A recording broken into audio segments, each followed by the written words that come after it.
नमस्कार, स्वागत है आपका हमारे इस खास प्रोग्राम में। मैं हूं आपके साथ कैफ खान। आज हम बात करेंगे उत्तराखंड में धू धू कर सुलगते जंगल।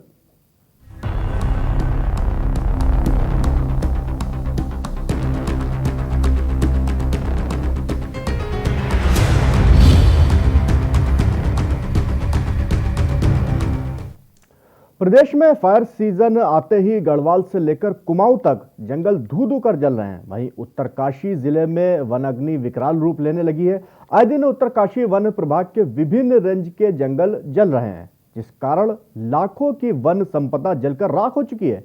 तो वहीं वन अग्नि के विकराल रूप लेने के बाद अभी तक इसे रोकने के वन विभाग की तैयारी धरातल पर नहीं दिख रही है। सिर्फ फाइलों तक ही वन अग्नि को रोकने के लिए वन महकमा और प्रदेश सरकार विशेष योजनाएं तैयार कर रही है। बीते 2 दिनों से उत्तरकाशी वन प्रभाग के मुखेम रेंज समेत धरासू रेंज में जंगल धू धू कर जल रहे हैं, जिससे लाखों की वन संपदा को नुकसान हो चुका है। अगर यही हाल रहा तो आगे भीषण गर्मी में ये आग और भी विकराल रूप से वन संपदा को भारी नुकसान पहुंचा सकती है। देखिए हमारी ये रिपोर्ट।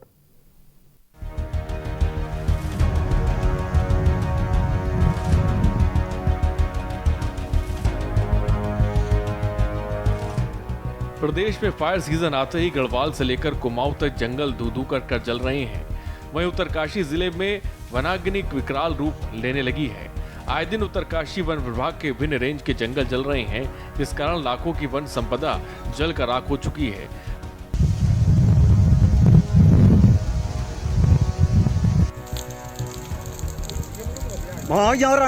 वहीं सरकार में वन मंत्री हरक सिंह रावत ने साफ कह दिया है कि हमने पूरे प्रदेश में सेंसिटिव जोन मानकर चल रहे हैं और अधिकारियों को निर्देश दिए गए हैं कि वे भी आपसी चौकसी बढ़ाएं। कहीं आग लग रही है, इस बार हमने कहा है कि भाई मुस्तैदी के साथ पूरे प्रदेश को एक तरह से हम सेंसिटिव जोन मानकर चल रहे हैं। और ये सोच के कि जब आग लगेगी तब हमने अपने सारे अधिकारी कर्मचारियों से कहा है कि वो चौकसी रखें। कहीं भी आग लगती है तो तुरंत उस पर काबू पाएं, जिससे कि समय से पहले आग को बुझाया जा सके। एक बार आग धधकने के बाद उसको बुझाना बड़ा मुश्किल है। तहसील मुख्यालय उखीमठ के नजदीकी जंगलों में लगी आग आबादी वाले क्षेत्रों तक पहुंच गई है। इस बीच स्थानीय ग्रामीणों ने मिलकर आग को बुझाया और आबादी तक पहुंचने से पहले ही आग को रोक दिया। स्थानीय निवासी पवन राणा ने बताया कि जंगल में लगी आग अब आबादी वाले क्षेत्रों तक आने लगी, तो ग्रामीणों ने मिलकर आग को बुझाया। लेकिन मंत्री जी, आग तो अब लग ही चुकी है और आग इस कदर लगी है कि ये जंगल आग में धू धू करके और बची वन संपदा को अपनी चपेट में ले रहे हैं। देख रहे ऊपर कितनी बहुत तगड़ी आग लगी है। हम सभी का कर्तव्य आग बुझाना। आज देख रहे होंगे आप लोग, जो जंगल पे सख्त कानून बनाए गवर्नमेंट, फॉरेस्ट से मात्र एक आदमी आते थे। ये कितनी बड़ी लापरवाही। नए लड़कों को भर्ती करो, नए लड़कों को फॉरेस्ट में भर्ती करो, क्योंकि विभाग में कर्मचारी हैं ही नहीं। और जो जंगलों में आग लग रहा है उन पर सख्त कार्रवाई होनी चाहिए। ये जंगलों में जो घास होते हैं उसको बुझाने के लिए होता है। 1200 हेक्टेयर के ऊपर वनों को क्षति पहुंची है, लेकिन वहीं दूसरी तरफ वो चाहे अल्मोड़ा हो और चाहे गढ़वाल, विभिन्न क्षेत्रों में वनों की आग तेजों से बढ़ रही है। और ये शायद रुकने का नाम इसलिए भी नहीं लेगी क्योंकि संभवतः ये कारण साफ है कि इस बार न तो वर्षा, जो शीत वर्षा है वो नमी बना के रखती है और जिसके कारण वनाग्नि फैल नहीं पाती, तो इस बार लगातार सूखा पड़ा है। दूसरी बात, प्रचंड गर्मी जो बढ़ती चली जा रही है वो साफ से संकेत दे रही है कि ये तत्काल रुकने वाली नहीं है और सरकार इस पर बड़ी गंभीरता जताते हुए हेलीकॉप्टर जैसी व्यवस्था के बारे में सोच रही है। बता दें कि जंगलों में लगी आग से लाखों की वन संपदा को नुकसान हो चुका है। अगर इसको रोका नहीं गया तो यह आग विकराल रूप ले लेगी। उत्तराखंड में धू धू कर सुलगते जंगल। गढ़वाल से लेकर कुमाऊं तक के पहाड़ी इलाकों में लगातार आगजनी की घटना सामने आ रही है, जिससे वन संपदा के साथ साथ वन जीवों पे भारी नुकसान हुआ है। फिलहाल ये आकलन लगाना बेहद मुश्किल होगा कि कितना नुकसान हो चला है, लेकिन फायर सीजन आते ही आगजनी की घटनाएं लगातार बढ़ रही हैं। भले ही विभाग दावा कर रहा हो कि तैयारियां उसकी पूरी हैं, लेकिन धरातल पे कुछ भी दिखाई नहीं दे रहा। वीडियो जर्नलिस्ट लईक अहमद के साथ में राजेश वर्मा, के न्यूज इंडिया, देहरादून। तो देखा आपने इस रिपोर्ट में कि आग जो है कितना विकराल रूप फिलहाल अपना ले चुकी है। साथ साथ में जंगलों के साथ में अगर देखा जाए तो आग अब स्थानीय लोग जो वहां पे उनको भी परेशान करने लगी है। जो बस्तियां हैं वहां तक आग पहुंच रही। फिलहाल इसी पे चर्चा करने के लिए हमारे साथ में मेहमान जुड़ चुके हैं। हमारे साथ में अजय बयानी जुड़े हैं, भू विशेषज्ञ। सर, आपका बहुत बहुत स्वागत है कार्यक्रम में। कुंवर जपेंद्र सिंह भारतीय जनता पार्टी से जुड़े हैं, आपका भी बहुत बहुत स्वागत है कार्यक्रम में। सर, सबसे पहले मैं आपसे पूछूंगा जपेंद्र जी, जिस तरीके की व्यवस्थाएं हैं, लगातार मैं इस वर्ष की बात नहीं कर रहा हूं, बीते वर्ष की भी बात कर रहा हूं कि ये आग का जो मामले हैं, जंगल में आग लगती है जिससे कहीं ना कहीं नुकसान तो होता है, पर्यावरण को नुकसान होता है और पॉल्यूशन को देखते हुए, जंगलों को देखते हुए, और वही जो जीव है उनको भी काफी नुकसान उठाना पड़ता है। लेकिन हर साल की तरह वही नुकसान बार बार रिपीट होता है। सरकार कितना तैयार इससे निपटने के लिए, आखिर क्यों विफल हो रही है? देखिए, हमें यहाँ पहले ना कुछ प्राकृतिक पहलुओं को जरूर उत्तराखंड के समझना पड़ेगा।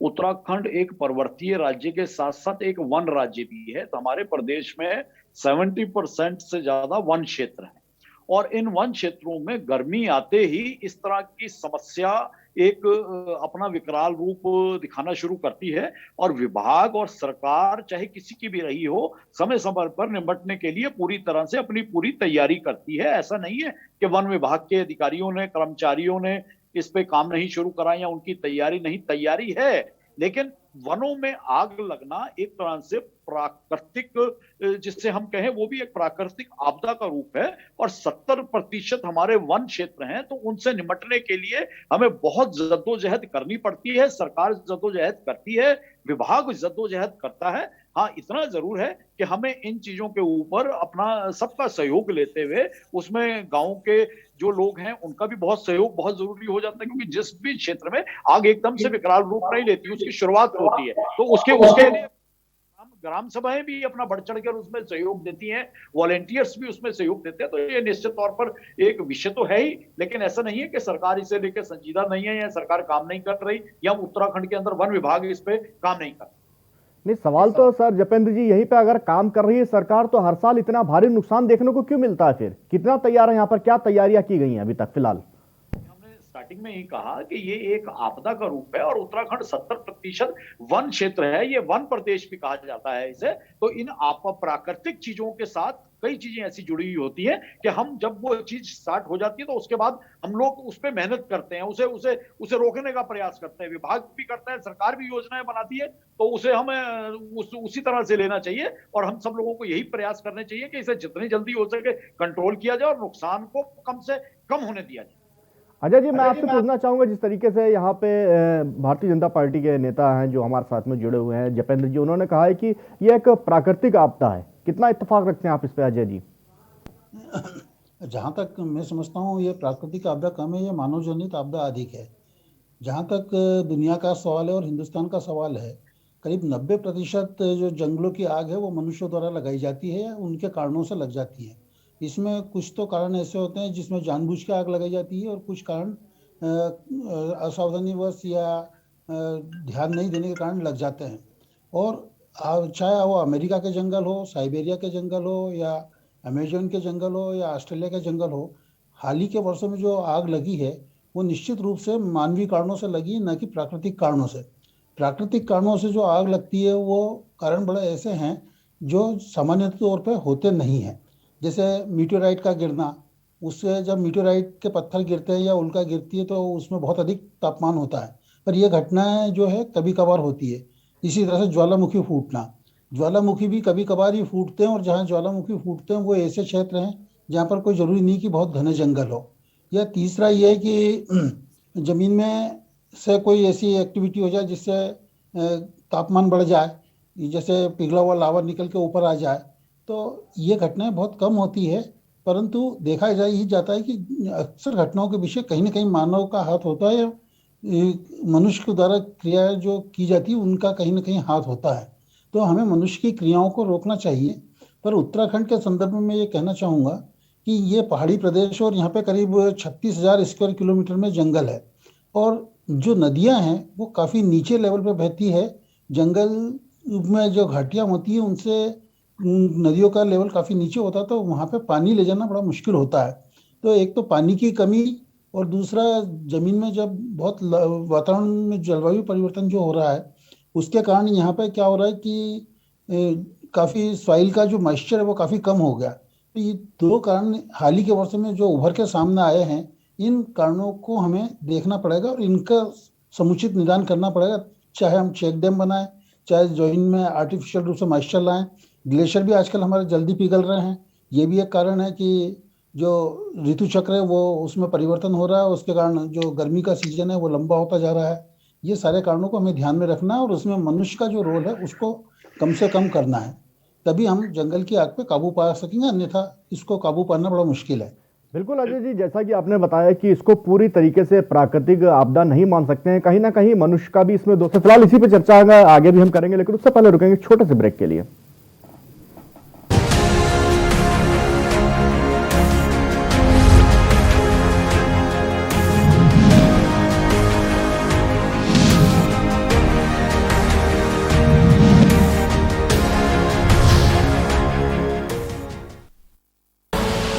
आप देख रहे हैं के न्यूज, खबरों का सारथी।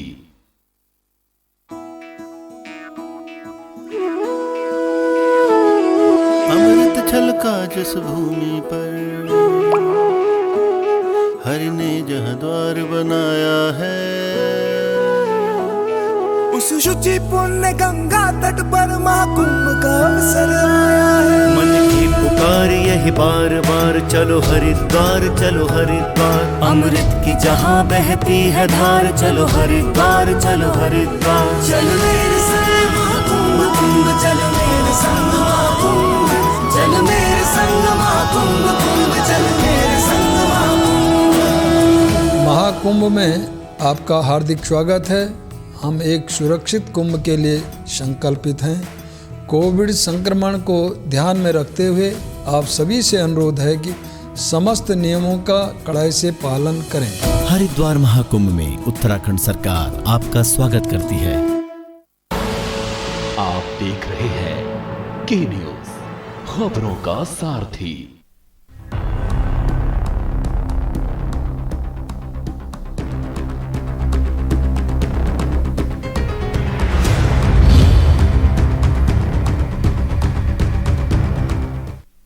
ब्रेक के बाद एक बार फिर स्वागत है आपका प्रोग्राम में। जिस तरीके से हम बात कर रहे थे धू धू कर जलते जंगल में, तो इसी पे चर्चा करेंगे, आगे बढ़ाएंगे चर्चा में। हमारे साथ में मेहमान जुड़े हुए हैं। सबसे पहले मैं जपन जी आपके पास आना चाहूंगा। आपने जिस तरीके से बताया कि ये प्राकृतिक आपदा है, लेकिन वहीं पे सर का कहना है कि इसमें कहीं ना कहीं मनुष्यों का भी एक दोष है, हम इसको पूरी तरीके से प्राकृतिक आपदा नहीं मान सकते हैं। नहीं, बिल्कुल हम अजय जी की बात से भी सहमत हैं कि देखिए मानव जनित जो जिसे हम कहते हैं प्रॉब्लम्स हैं वो भी नज़र आती हैं, और स्पेशली इनमें यहाँ ये बिल्कुल ये संभावना हो सकती है कि कहीं शरारत जाने में होगी या जाने में होगी। तो निश्चित तौर पर अगर जो लोग भी इस तरह की हरकत करते हैं तो कहीं ना कहीं अपने प्रदेश की संपदा को नुकसान पहुंचाने का काम करते हैं। कोई ये व्यक्ति बाहर से तो आके करेगा नहीं, यही वाला करेगा। तो निश्चित तौर पर उनके ऊपर भी इस तरह से कठोर एक्शन लिया जाना चाहिए, और समय समय पर सरकार और विभाग उनकी जानकारी में आता है तो वो बहुत कठोर उस पर एक्शन लेते भी हैं, और इसमें कोई दो राय नहीं है। हम अजय जी की बातों का और उनकी सुझावों का समर्थन है। नहीं, जिस तरीके से आपने बताया, लेकिन सवाल बीच में यहाँ पे ये भी उठता है कि विभाग जैसे आपने बताया तैयार है। अभी फिलहाल में जो आग लगी जंगल में, वहां पे एक आरोप लगाया जा रहा है सरकार के ऊपर कि व्यवस्थाओं में कहीं ना कहीं कमी दिखी है। शिकायत करने के बाद भी वहां पर वन विभाग का कोई अधिकारी या कर्मचारी वहां पर नहीं पहुंचता आग बुझाने के लिए, जिससे विकराल रूप ले लेती है आग। यहाँ पे काफी नुकसान उठाना पड़ता है। नहीं, ऐसा नहीं है कि अधिकारियों के संज्ञान में अगर कोई चीज आती है तो अधिकारी उस पर एक्शन नहीं लेते हैं या टीमों को वहां नहीं भेजते हैं। लेकिन हमें ये थोड़ा सा समझना पड़ेगा, क्योंकि ये एक पर्वतीय राज्य है, और अगर एक जगह से दूसरी घाटी में कहीं अगर इस तरह की नजर आती है आग तो थोड़ा सा समय लगता है चीजों को कंट्रोल करने में। तो विभाग अपनी तरफ से हमेशा सचेत रहता है और टीमें बना के पूरी तरह से, पूरी निष्ठा से और कर्मठता से काम करता है। समय लगता है। सवाल तो यहाँ पे यहीं पे है सर, मैं आपसे पूछना चाह रहा हूँ कि जिस तरीके से लगातार बीते कई वर्षों से काफी हद तक नुकसान उठाना पड़ा है और अब की बार भी इस तरीके के मामले सामने आ रहे हैं, तो वहीं विपक्ष भी आरोप भी लगा रहा है। लोग कह रहे हैं कि वहां पे की सरकार कहीं ना कहीं नाकामयाब दिख रही है, व्यवस्थाओं को लेकर नाकामयाब दिख रही है, और जब आग लग भी जाती है तो लोग वहां पे जो जिस तरीके से व्यवस्था होनी चाहिए, पहुंचनी चाहिए आग बुझाने के लिए, नहीं पहुंचती है। दमकल की गाड़ियां शिकायत करने के पास बाद नहीं पहुंचते हैं लोग। नहीं, देखिए, यहाँ हमें फिर बात वहीं आ जाती है कि हमें थोड़ी चीज़ों को टेक्निकली समझना पड़ेगा। अगर मैदान में कहीं इस तरह की घटना होती है तो वहाँ पे फायर ब्रिगेड है, बाकी चीज़ें हैं, लेकिन पर्वतीय जनपदों में ऐसी जगह में पानी पहुँचाना ही अपने आप में एक बहुत बड़ा टास्क होता है। और कई जगह ऐसी होती है जब पानी नहीं पहुँच सकता, वहाँ और दूसरे साधनों से उन्हें आग को बुझाने की तैयारी की जाती है। और इन सब चीज़ों में ये टाइम कंज्यूमिंग जॉब होते हैं और जिसमें बहुत मैन पावर भी बहुत ज़्यादा इन्वॉल्व होती है। तो ऐसा नहीं है, हमें ये विपक्ष का तो सिर्फ काम रह गया आरोप लगाना। क्या विपक्ष के रहते हुए जंगलों में कभी आग नहीं लगी? ऐसा नहीं है। हमें एक दूसरे का सहयोग करना चाहिए और विपक्ष को भी सार्थक विपक्ष की भूमिका निभाते हुए अच्छे सुझाव देने चाहिए, जैसे सुझाव अजय जी दे रहे हैं। तो अगर विपक्ष भी अजय जी की तरह संजीदगी से इन विषयों को ले और उसमें अपने सुझाव दे प्रदेश हित में संसाधनों को बचाने के लिए, तो देन फिर वो काम कुछ और ही नजर आता है। बिल्कुल अजय जी, मैं आपके पास आऊंगा, पूछूंगा यहाँ पे आपसे भी सवालों का चर्चा लगातार जारी रहेगा, लेकिन उससे पहले यहाँ पे रुकेंगे छोटे से ब्रेक के लिए।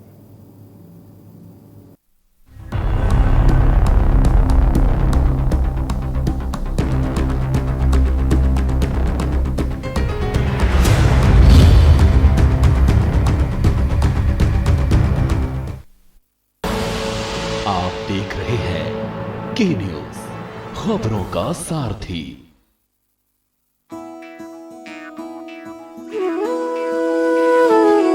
अमृत छलका जिस भूमि पर हरि ने जहाँ द्वार बनाया है, उस शुचि पुण्य गंगा तट पर महाकुंभ का अवसर आया है। मन की पुकार यही बार बार, चलो हरिद्वार चलो हरिद्वार, अमृत की जहाँ बहती है धार, चलो हरिद्वार चलो हरिद्वार। चल मेरे संग महाकुंभ कुंभ, चल मेरे संग महाकुंभ, चल मेरे संग महाकुंभ कुंभ, चल मेरे संग महाकुंभ। महाकुंभ में आपका हार्दिक स्वागत है। हम एक सुरक्षित कुंभ के लिए संकल्पित हैं। कोविड संक्रमण को ध्यान में रखते हुए आप सभी से अनुरोध है कि समस्त नियमों का कड़ाई से पालन करें। हरिद्वार महाकुंभ में उत्तराखंड सरकार आपका स्वागत करती है। आप देख रहे हैं के न्यूज, खबरों का सारथी।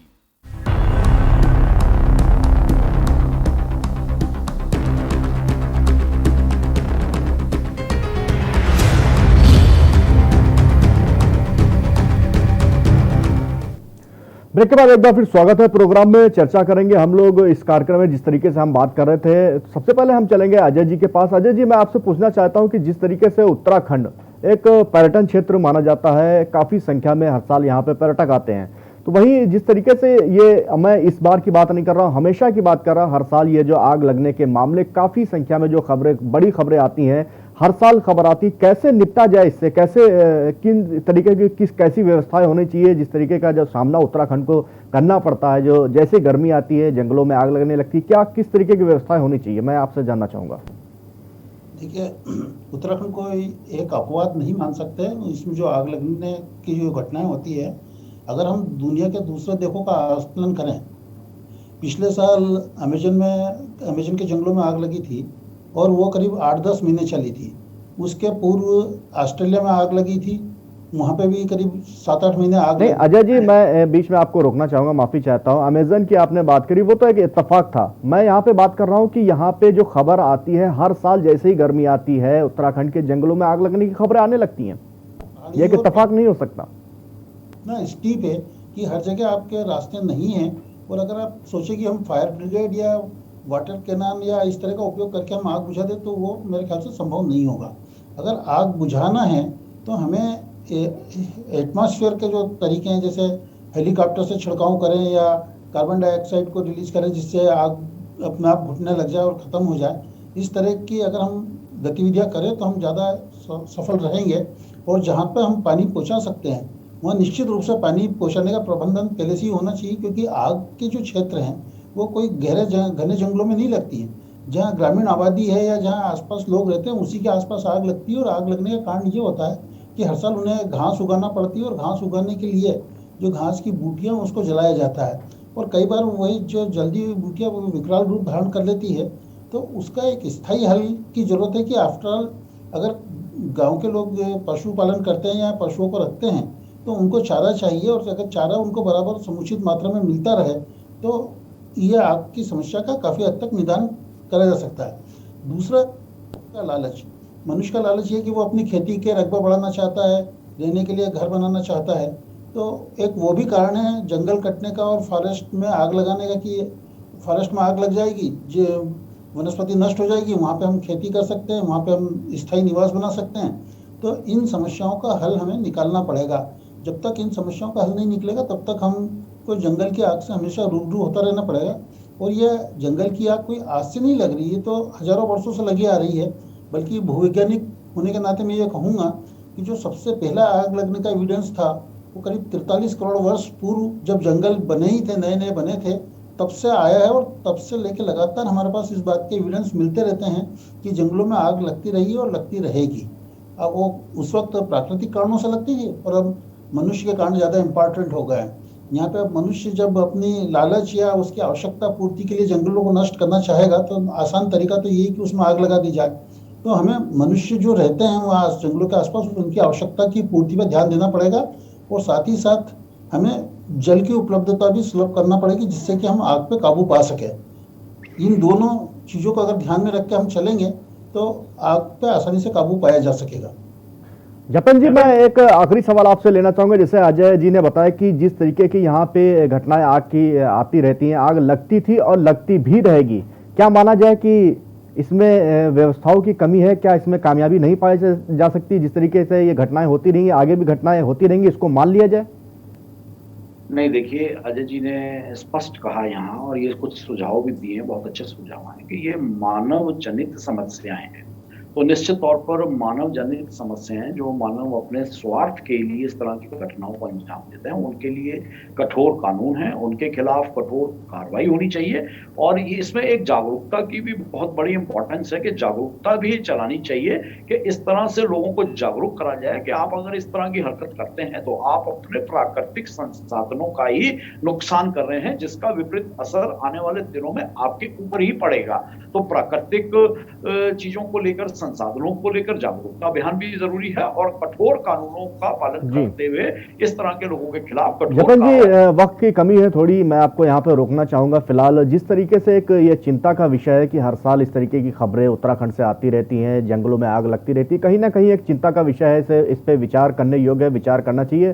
फिलहाल आप सभी का हमारे साथ में बहुत बहुत शुक्रिया जुड़ने के लिए। जतन जी, आपका भी बहुत बहुत शुक्रिया। अजय जी, आपका भी बहुत बहुत शुक्रिया। फिलहाल आज के इस प्रोग्राम में इतना ही, मुझे दीजिए इजाजत। देखते रहिए के न्यूज़ इंडिया।